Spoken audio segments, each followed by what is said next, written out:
What up, you little bees? Done that again. Another dungeon walkthrough for Outlaw.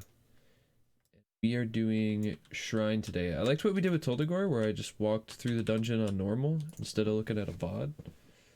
And I didn't want to do a VOD because there's some packs that we don't pull in like our high level keys that you may or may not pull, you probably will pull, so I wanted to like actually look at those packs.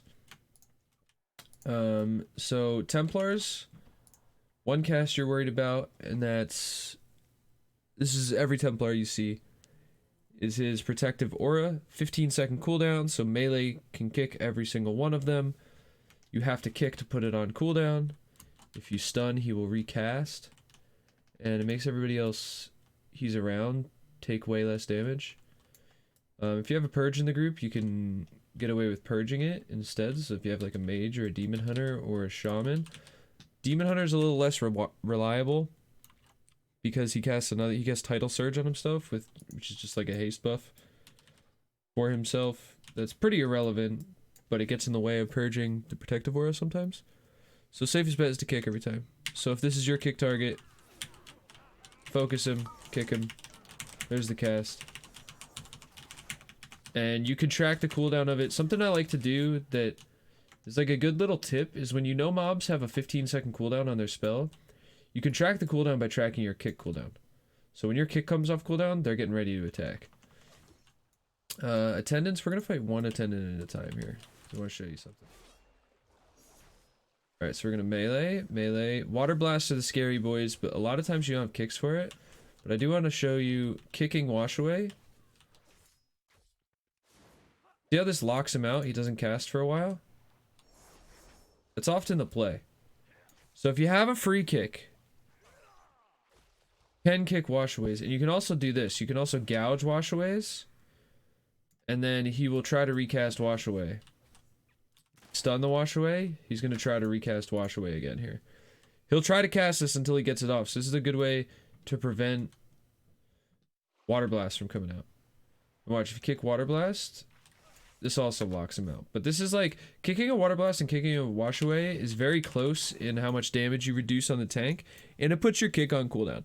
So like, if you're, say the rest of the group has the other kicks that you need, whether it be the Templar or the Spiritualist that we'll talk about here in a second, and you're just free kicking, just kick attendants on cooldown. Even if it's Wash Away. You can delay it too with gouge, so you can let wash away like almost cast all the way, then gouge, let him recast, and then kick that one. And if you do that, you've effectively locked out this man's for like almost 10 seconds where he hasn't cast a Water Blast, and you've used one kick and one gouge. Always keep that in mind. But usually melee will end up handling Spiritualist or Templar kicks here, and your tank will handle attendants. Because the odds of a tank being out of range because he's kiting something when one of the kicks on the Spiritualists or the Templars needs to happen is much higher than a melee being out of range. So it's better to just put a melee on those kicks. A Spiritualist, we're actually going to experiment here because I want to know the exact answer to this question. So the cooldown on Mending Rapids is longer than 15 seconds, but I don't know how much longer. And I want to know, so we're gonna find out right now.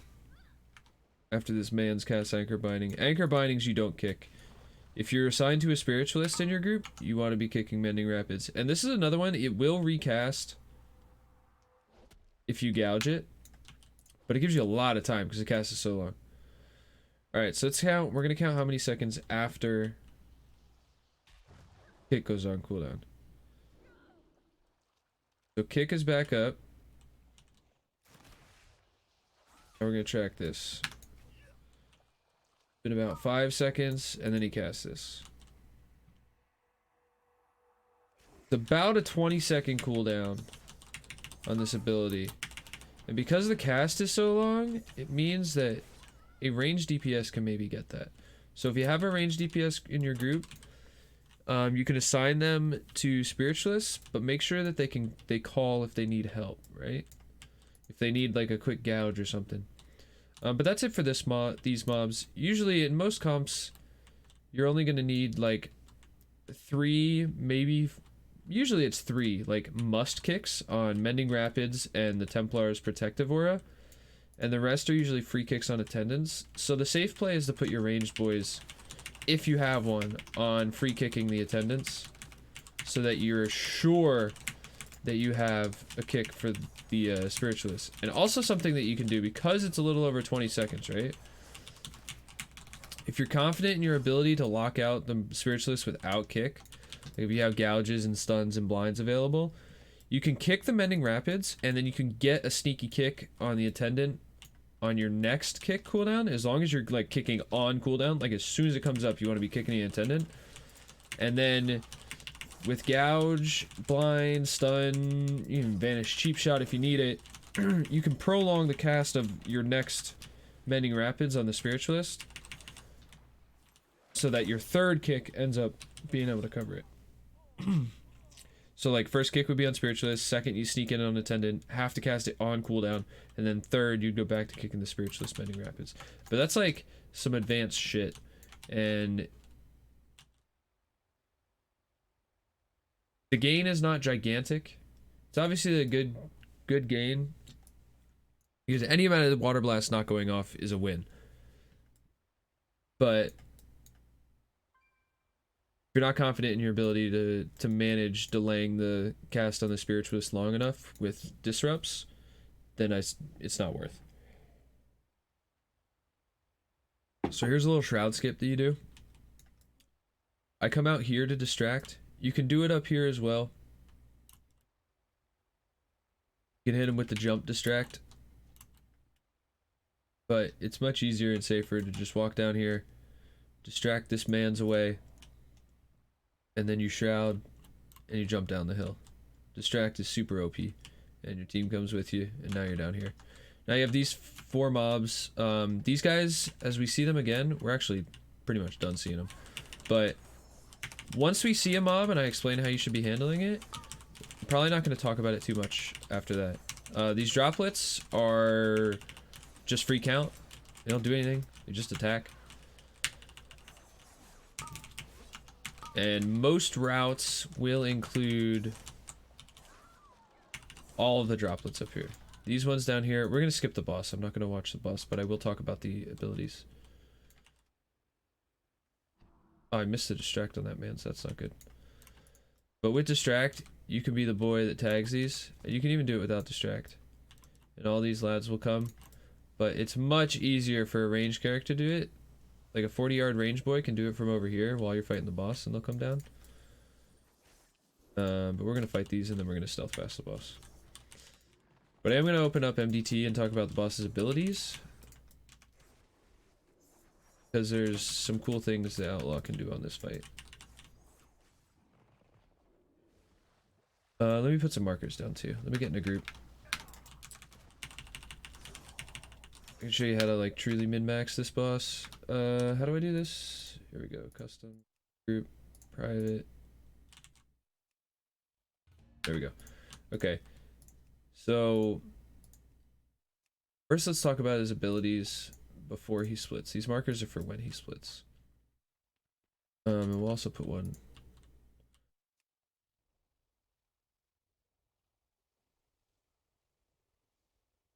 Alright. So MDT, Shrine of the Storm, Aquaseer. So he has a lot of abilities over the course of the fight. Grasp of the Depths is the boy that roots the guy. He'll just pick somebody and root you in place. We can break the root with a lot of things. Gouge, blind, stun, or just damage. Like this grasp has health and you damage it.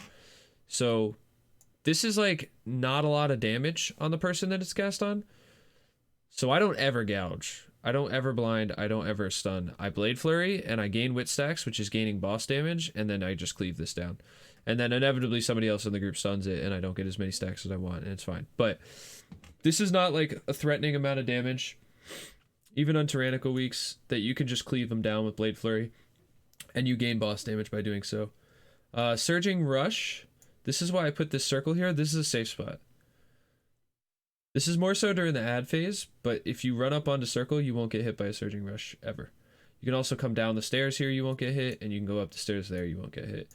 So if you're not confident, and sometimes you're just in a bad spot, or you're affected by one of these other abilities, choking brine in particular, it's making you really slow,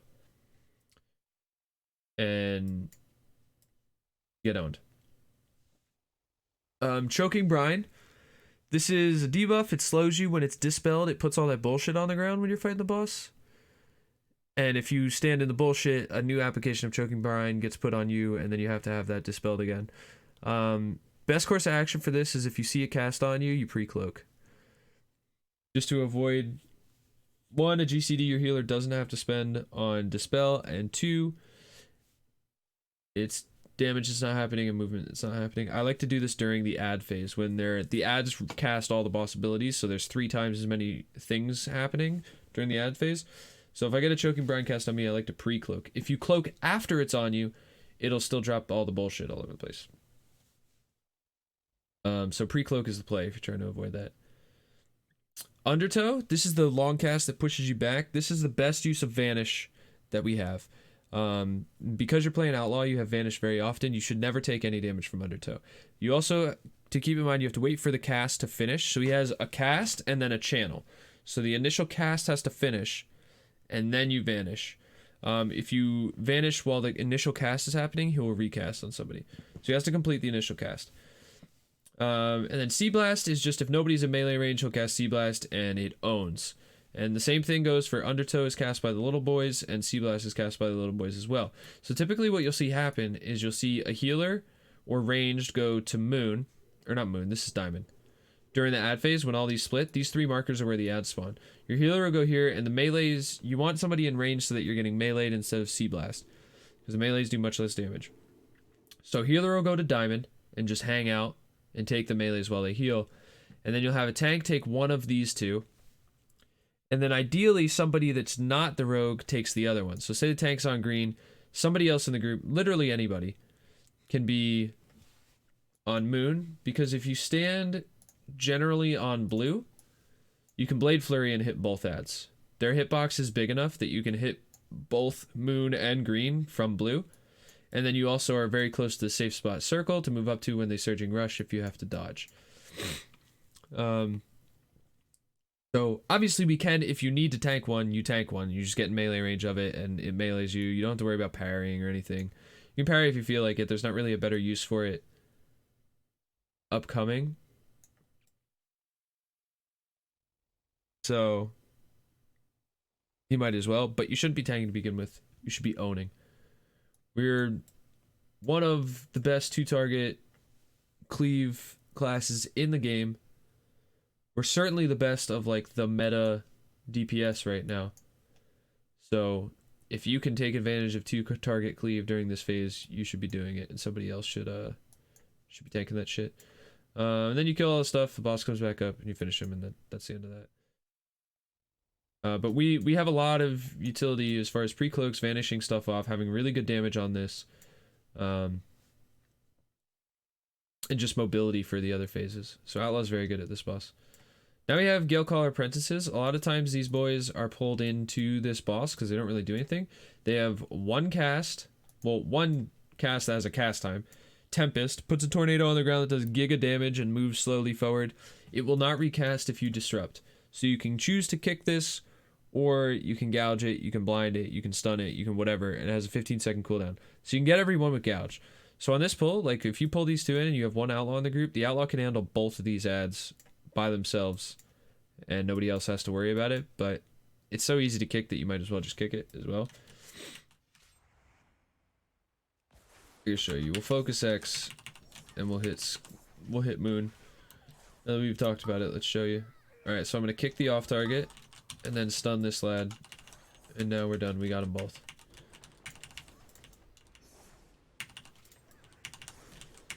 This is pretty important in later packs, which I'll talk about when we get there. Now, I'm sure a lot of people see this shit. You can pull these initiates without pulling Mindspeaker, but you have to body pull them. You have to body pull that man's. And she just, for whatever reason, doesn't pull with them if they're body pulled like that. But you want to make sure they come with you to like that corner. So it's the man's that's on X. And you want to like backwards walk so they come this way. And then run over here with them. A lot of times your healer will do that during the boss. And then we're rogues, so we just stealth by this shit. You can also, if you're double rogue, you can just shroud this to make it easier. But you can just skip this bitch by doing this. Now you're chilling. Just mount up and yoink. And she doesn't pull. Make sure you hug the edge. Whoop. There you go. That's how people skip that. Now these mobs, Whirling Slam is also about it. It's slightly under the 15 seconds. I want to say it's 13. But because of the cast time on Whirling Slam, that's a big AoE shit they do around that you chain stuns to take care of. You can gouge everyone.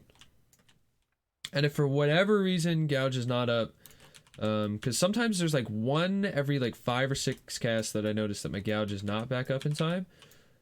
Just make sure you have blind for it, or just call for somebody else. They do not recast this after they're stunned or gouged. And Sundering Blow is just tank damage and a debuff on the tank, and then this makes them big strong mans. So I'm waiting for one of the boys to happen so we can take care of it. Come on, man, stop sundering me. Cast your slam, dude. What in the fuck? Did they not cast slam on normal?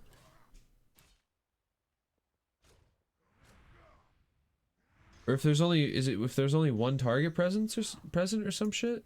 Like, what is going on here?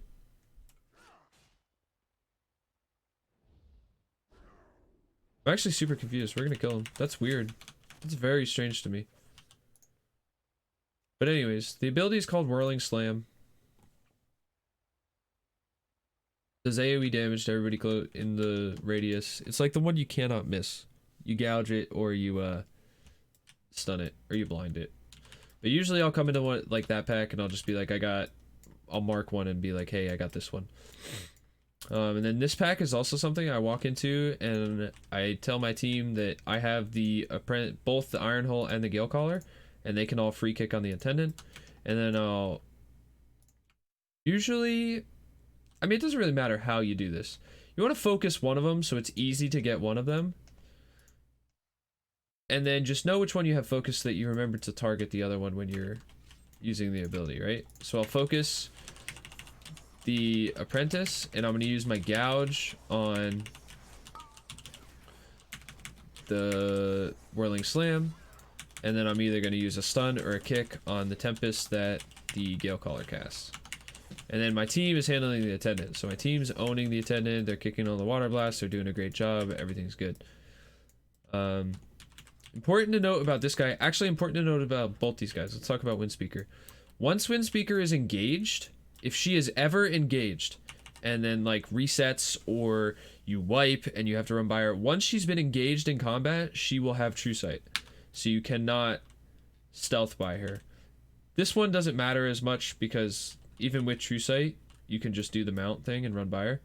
But it does matter for the next mini boss, who functions the same way. By True Sight, I mean she sees stealth. So this mini boss, you see now, he does not have True Sight. If you engage him, he will get True Sight after like you wipe the next time. This pull is a combination of all the mobs that we've talked about previously. So handle them as you will. Typically Mark 2, 1 Iron Hole, and the Apprentice, and you can handle those and tell everybody to handle the others. So this is a good shroud spot. The Rune Carver is super inefficient. So your shroud, you come around this corner, you sap this lad, you walk through. Careful not to get caught on the little candles there. This is another pull that I like to either take both Gale Collars and just handle that so people don't have to, or take 1 Gale Collar and 1 Iron Hole, and then have the rest of your team work out who's doing these two. If you run 2 Outlaw Rogues, you obviously have a kick for Gale Collar and a gouge for Iron Hole, and then another kick and another gouge for the Iron Hole. So you can handle the important casts, which are Tempest and Whirling Slam. The other stuff is tank damage that there's not much you can really do to help. Just kind of happens, and here I am just letting Tempest go off because I'm just killing this shit. But, oh, and this shit doesn't do a huge amount of damage, the stuff on the ground. That's just a random cast that the Gale Callers do. It's not kickable or anything, like you just have to move out of them. Now this lad is another boy we want to skip. I guess we should talk about if we don't skip him. Rune Carver, you stand in the rune. If you don't skip this man, you stand in the rune for carved flesh, otherwise you die. Wind Speaker, if you don't skip Wind Speaker, 3-person kick rotation on Wind Blast. Use personals for her Gale Winds or whatever it's called. But I think you should be skipping these. The mini bosses in Shrine are extremely inefficient on time.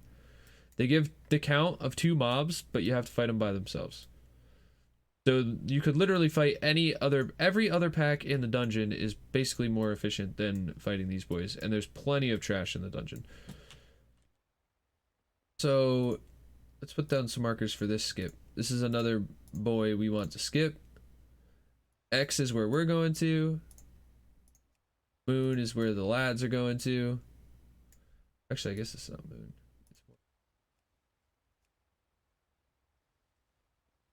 So your team hangs out here. They're chilling in the corner. They're waiting for you to do your jabroni shit. You're gonna tag this man's. To bring this boy back here. Parry for safety. Cloak. You hook. You vanish. And your team should be across while you pulled that over. And now this guy's reset and you're over here. These mobs are all stuff that we've talked about before. Attendants own the tank. Gale Callers need 1 kick or disrupt on the Tempest. Iron Hill Apprentices own the tank. You need a disrupt on Whirling Slam. 15-second cooldown on Slam, 15-second cooldown on Tempest. Just be watching your cooldown on Gouge and Kick, and you can take 2 of these boys and everyone. If you want to take 2 Gale Callers, that's chill, and use AoE stuns for the Iron Hills, go for it. If you want to take a Gale Caller and Apprentice and have like single target stuns work on the other Apprentice, and then 2 kicks on the Gale Caller, go for that. But you should always be snagging, and I have marks set to, I have scroll up on my mouse wheel, scroll down on my mouse wheel, alt scroll up, and alt scroll down. So I have 4 marks available to myself that I can just put on shit depending on what the group I'm with uses, and then I'm able to like drop those marks really fast and be like, hey, I have these 2. That's getting into like more advanced stuff, is marking stuff for yourself. There's auto markers out there that are really useful. I personally don't like them because I want control over what I mark, but the auto markers have their uses. So there is an auto mark week where I don't have it and don't use it, so I cannot link it to you, but I'm sure if you search auto mark on wago.io, you can find it pretty easily, and that'll help you get markers up, and then you just kind of claim stuff once the marks are up. Initiates don't do shit. They're kind of spooky when it's bursting week like it was last week, but whatever.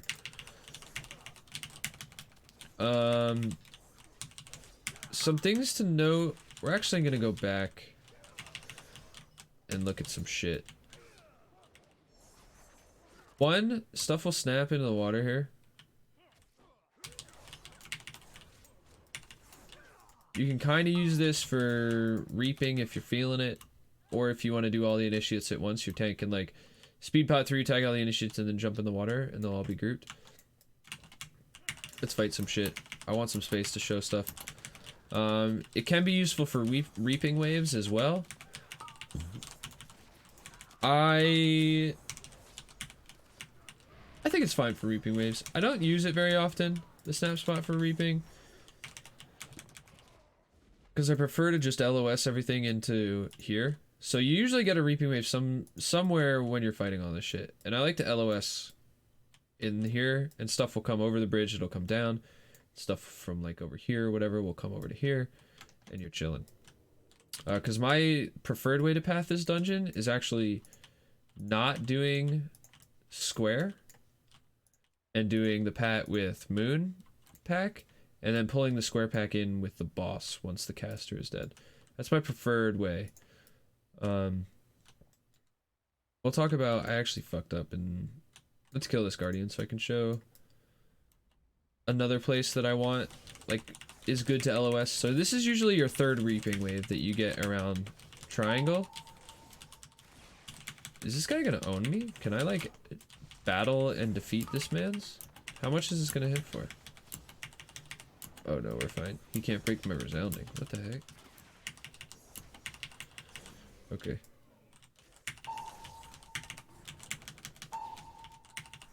This might own, though. Yeah, this owns. Alright. We're gonna wait for this debuff to fall, because I don't want to pull this man. So that's usually your third reaping wave. Your second reaping wave comes before this room, typically, in Shrine.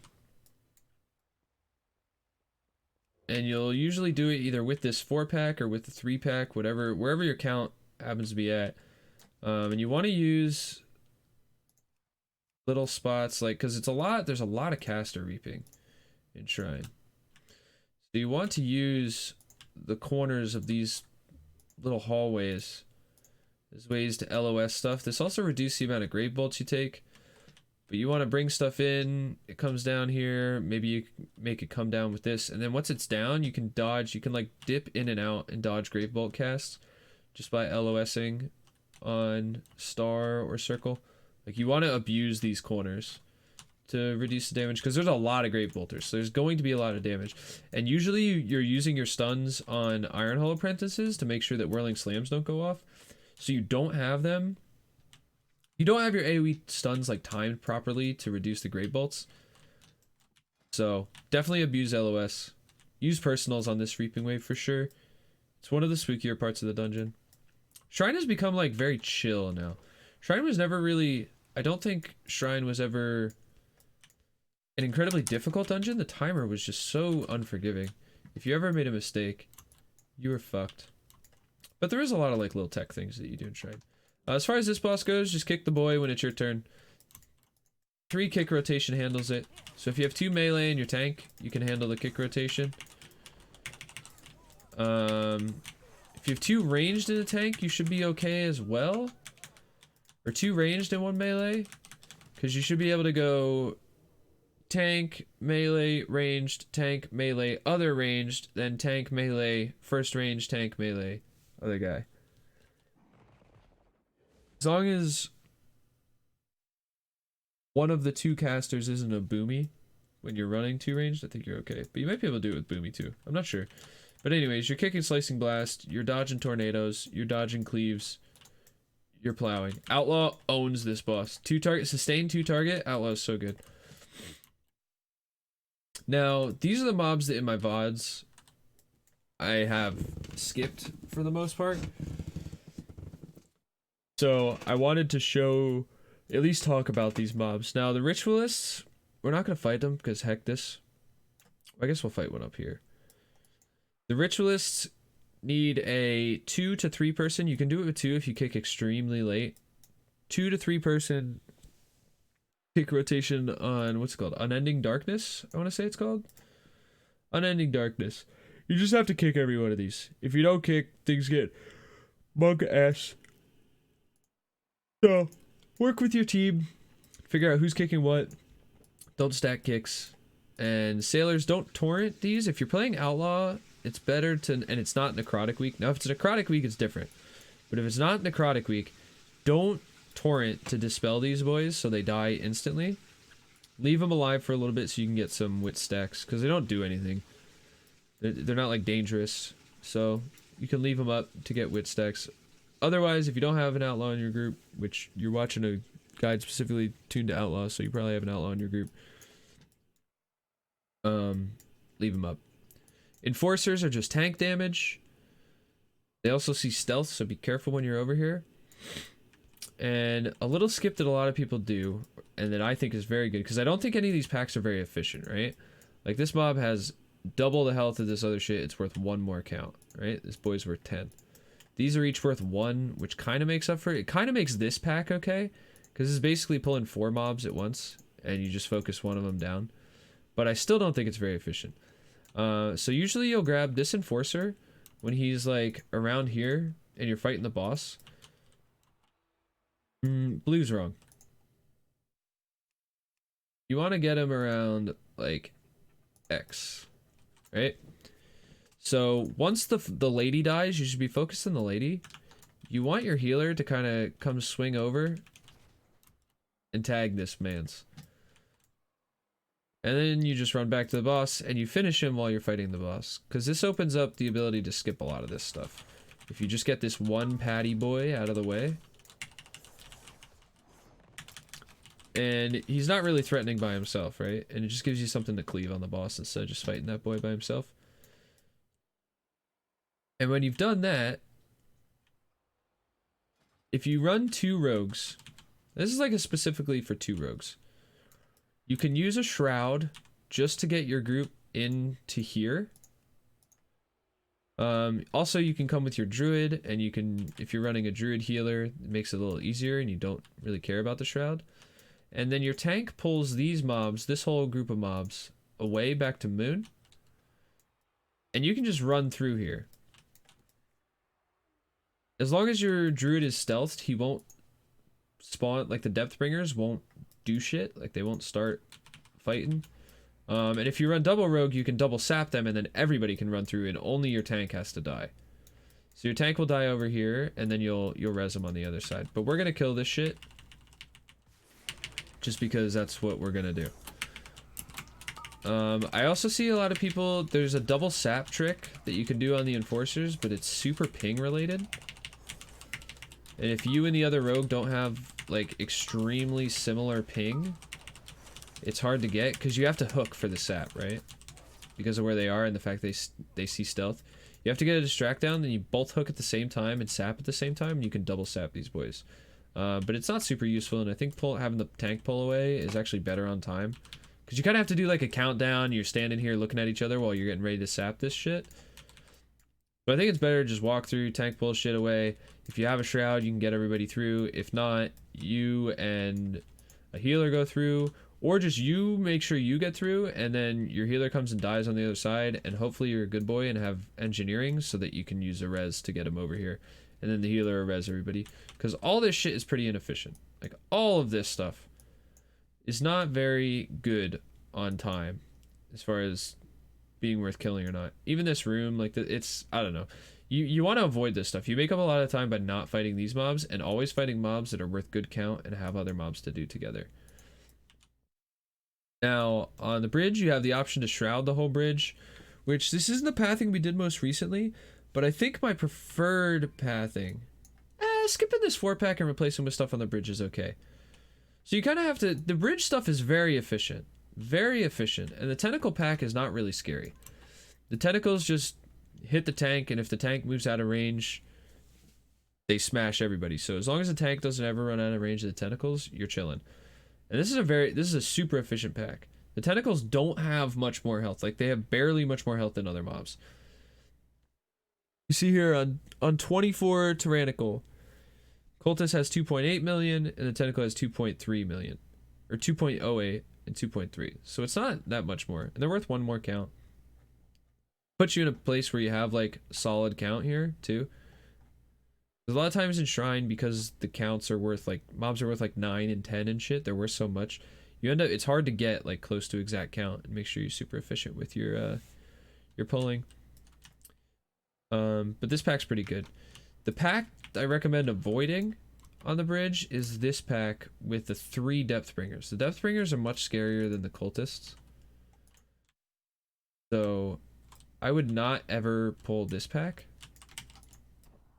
if you're gonna pull bridge stuff. This pack, however, is fine. The cultists, all they do is the frontal that you dodge, and then they cast 2 spells. They cast Detect Thoughts is one of them, and the other one is no. We want this pack. Wait. Consuming Void. So depending on your comp, you're gonna have to decide which one of these you want to kick. Consuming Void makes it so when you take spell damage, you heal. Detect Thoughts makes it so you have 100% dodge chance. So, obviously, Detect Thoughts is very bad if you're running melee heavy, and Consuming Void is very bad if you're running spell heavy. Both of these have 15-second cooldowns. They don't share a cooldown, though, so they'll cast both. You kind of have to decide which you want to be kicking and which you're okay with going off. Obviously, if you're running full melee, You don't care about consuming void. And you kick every detect thoughts. And then the depth, and if you're running like multiple casters, you kick consuming void, right? Like that's the play. But you just make that call based on your comp, and then you dodge mental assault. However, with the Deathbringers, you got these lads. They cast Void Bolts, which is a cast on a random enemy. It just does damage. Rip Mind is cast on the tank. 15-second cooldown. Needs to be kicked. So keep that in mind. Usually you have enough kicks to handle all four. Touch of the Drowned is just your healer dispels. Reveal Darkness is talking about when they're pulled with the tentacles. So pretty much this is just a 1, 2, 3, 4. All 4 people claim a kick, and then you kick the shit that you deem necessary. That pack's pretty simple. Abyss Dwellers, here we blast.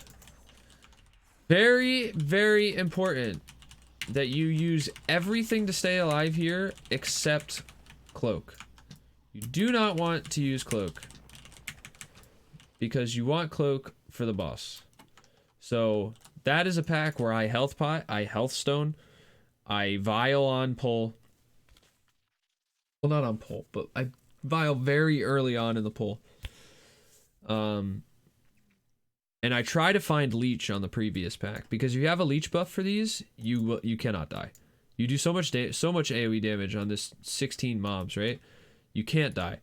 So at the end of, if you're doing one of these packs, now if you're skipping this bridge by shrouding, because you can shroud the whole bridge and not do it. If you're skipping all that, obviously you don't have the opportunity to pre-roll. But if you're doing one of these packs, I would definitely, towards the end of that pack, be fishing for leech, to have leech going into this. Because saving your cloak is extremely important. It's even worth proc and cheat on that pack to have cloak. Because you don't need cheat on this boss, really. You shouldn't need cheat. So the important part about cloak, now this boss is a 3-kick rotation. Actually, I think you can handle it with 2. But you do 3 a lot of the time if you're running warrior, because of spell reflect. So you'll kick, kick, reflect, kick, kick, reflect. Now here's where we cloak, the Ancient Mindbender. That means we don't get MC'd. So you always, yeah, it's 2-kick rotation. The first Ancient Mindbender of the fight, you always pre-cloak. And if you have cloak active when he finishes the cast, it won't go off. And then otherwise you're just like hanging out. Also, when somebody else gets MC'd, just Blade Flurry their ass. It's free boss damage. Even if they have enough orbs to get out, get a few ticks of Blade Flurry off. I hope I kill this guy before he tries to MC me again, because I am nervous that I will not. Maybe he resets. Okay, I guess we're not going to get to show the rest, so we'll talk about it. But this boss is pretty simple. There's not a lot going on. You kick the boy. You, cloak the first one, and then if the boss goes over 2 minutes, obviously the next one you want to cloak. You want as many orbs available for people to break with as possible. So let's talk about the rest. Eels just do damage.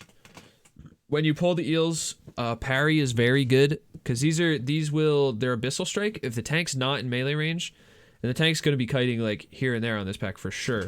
And because there's so many mobs, there's just like the odds of them not being in melee range for like a split second is pretty high. These will attack the closest target with Abyssal Strike. This puts a nasty shadow dot on you that does big damage. So you want to avoid getting, and there's also stacks. So you want to avoid getting a lot of stacks. 1 or 2, 3, 4 stacks is probably fine. Anything past 4, you're kind of getting into I'm a little bit scared territory. So if you parry while you're fighting them, you won't take any of these, even if they target you. And obviously you can cloak them off as well, but I think it's nice to have parry for one pack and cloak for the next. It's very good. You're usually do these in 3, right? So one will be a single, one will be a double, one will be a single. What your timing is depends. Like sometimes you'll do 1 before the boss, and then 2 during the boss, and then 1 after the boss. Sometimes you'll do none before the boss, none during the boss, and all 4 after. You do whatever works for your group. Just be aware that you can use parry and cloak to help you on the eels. These mobs, you need kicks. They cast their long ass consume essence bullshit.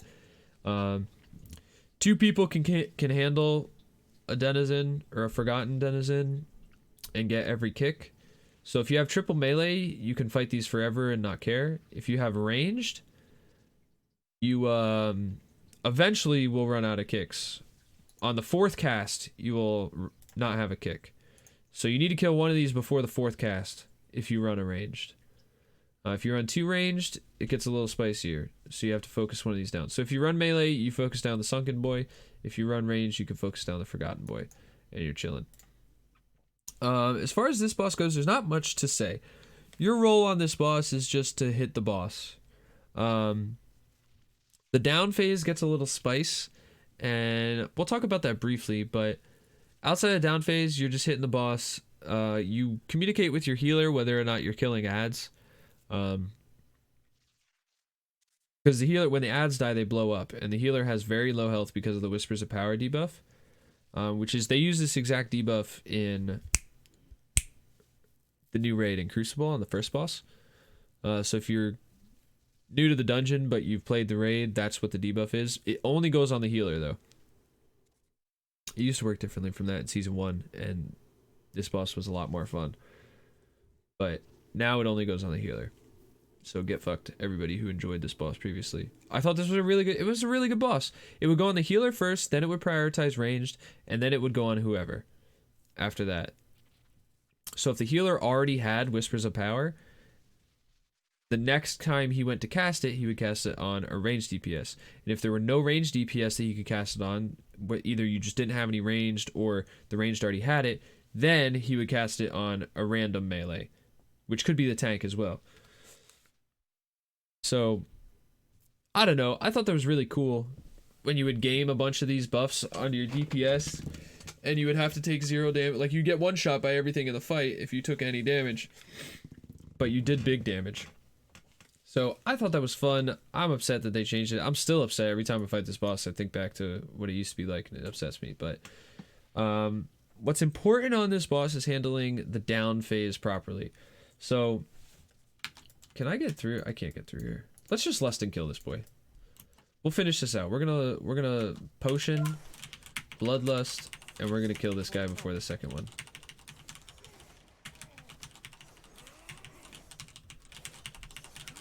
Yeah, we got this. I was like half paying attention. We can definitely kill him.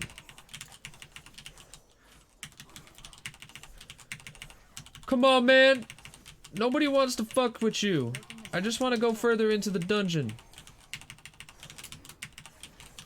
Alright, we pre-cloaked the Ancient Mindbender, so it didn't go out. So we didn't reset the boss because there's only one of us here. That's very good. Hopefully we get some pistol shot procs sometime in my lifetime. Okay, cool. Diving suits. Shimmer scale diving suit you can cast while moving. Saves time in the dungeon. It's worth having. If you're running shrine, go buy one. They're like 100, 200 gold. Whatever, you spend 200 gold on the dungeon, that's fine. This probably saves more time than all of your potions in the dungeon combined. By swimming twice as fast. Probably cuts 10 to 15 seconds off the dungeon by itself. Maybe not all your potions combined, but here you often have a shroud up. It's nice to safety shroud your boys so that you don't pull eels on the way. You can also get on your surfboard, dude. Ooh. Or you can just mount there. Like, you can mount in this room so you can ride your boy. Alright, we're not going to pull this boss, but we are going to put markers down and talk about it. Because I don't think there's any way I kill this boss. Because of how it works. So, when you... The boss will cast Grasp of the Sunken City when he reaches full energy. He starts the fight with max energy, he goes to 0 after he casts it, and then anytime an ad hits him, he gains energy. Also, when you're fighting him, he gains energy. But he doesn't gain energy while you're in the underneath phase. So when he does that, he puts the tank and the healer in one phase. He puts the 3 DPS in the other phase. A typical way of handling it is you pick one of these to kill. So say we're killing circle. You let the first cast on square go off. So use defensive so you don't die. I mean, you won't get one hit by this regardless. This will not one hit you if you're at max health. But for instance, like Grievous weeks or something, you want to reduce the amount of damage you're taking as much as possible. You want to tick down from Grievous while you don't, because you don't have a healer while you're in this phase, right? So you want to feint, you want to pre-cloak, you want to do whatever you have to make sure you don't die. Now you'll typically have one person assigned to the first kick on circle. So let's say boy number 1, boy A. Let's pull out Notepad to talk about this. I think it'll make it easier to visualize. So circle. What did we make the other boy? Square. Square. So first kick on circle is player A. First kick on square, no one. No one? Is that how you spell no one? Is that like a one word? No one? That looks weird. Alright, next kick on circle will be player B.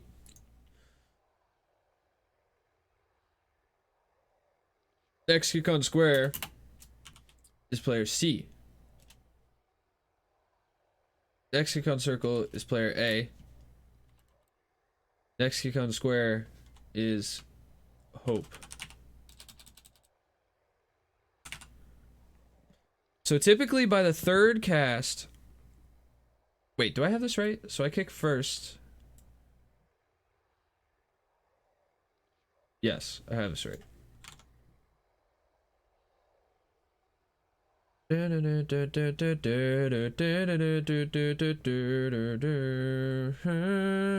Wait. I'm confusing myself.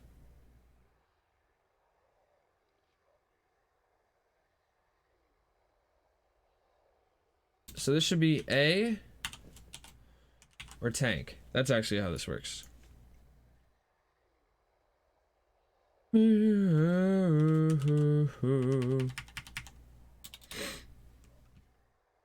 I'm like actually confusing the fuck out of myself somehow. A, tank, C. Is this right? Like when I actually play the boss, it all makes sense to me, but now that I'm thinking about it without playing the boss and like just saying it out loud, it's like strange. So you have one person kick the first on the close boy.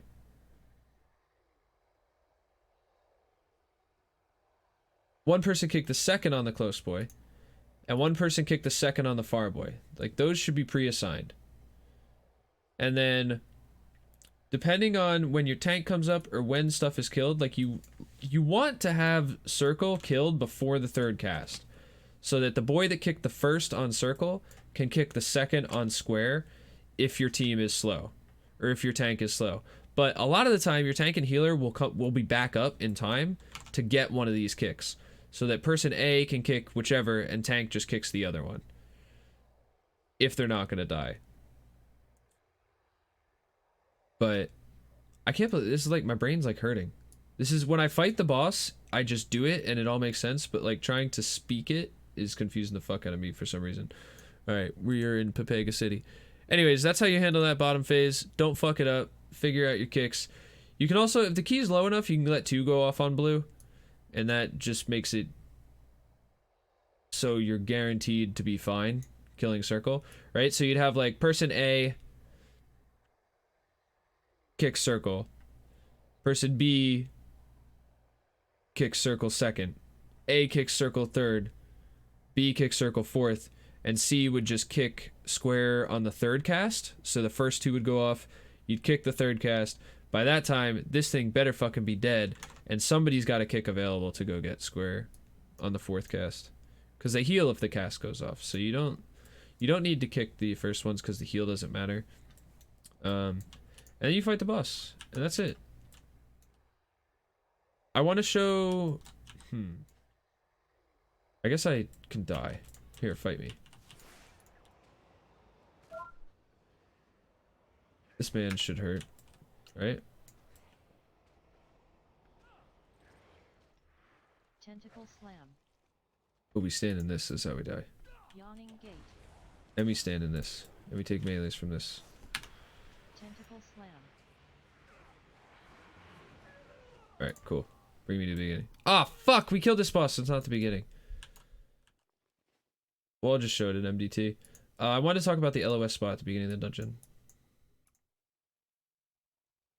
So, on the first reaping, you're probably fighting these boys. Go stand here. For first reaping and LOS that shit in. Otherwise that's it, man. Dungeon's long, so there's a lot of stuff to talk about, but most of it is pretty simple. Outlaw helps a lot. Outlaw has a really good damage profile for the first and the second boss. Not as good for the third boss, but they're very good at killing eels, which is good. And these packs on the bridge are good. You're very good at these packs. Your utility for these packs is extremely good. And also remember about Between the Eyes and Prey on the Weak for attendants, because you're often wanting to focus one attendant down. So if you can fit your Between the Eyes in on those attendants while handling the CC on the other mobs, you help your group a shitload. 10% damage taken from everybody every time you stun an attendant is big and not to be overlooked. Do not forget it. Make sure you're utilizing that. But that's it for me, I guess, here. We ended up going pretty long in this dungeon, so I hope you guys made it with me to the end. If you have any questions about what I'm talking about here, or you want to just flame for how much I ramble, please let me know in the comments. Like, subscribe, follow my Twitch, Undad TV. Subscribe there too. Give me tons of money. I got hot dogs to buy. I will see you boys tomorrow. I mean, I'll be streaming today, but I'll see you guys tomorrow for another video. We have 3 more dungeons left to do. Right? We have Underrot, Motherlode, Temple. Oh, we have 4. We have Underrot, Motherlode, Temple, Siege. We're saving Underrot for last because it's my favorite dungeon in the game. I don't know what order we're doing the rest. So check me out tomorrow. We'll have another one. Peace out. I love y'all.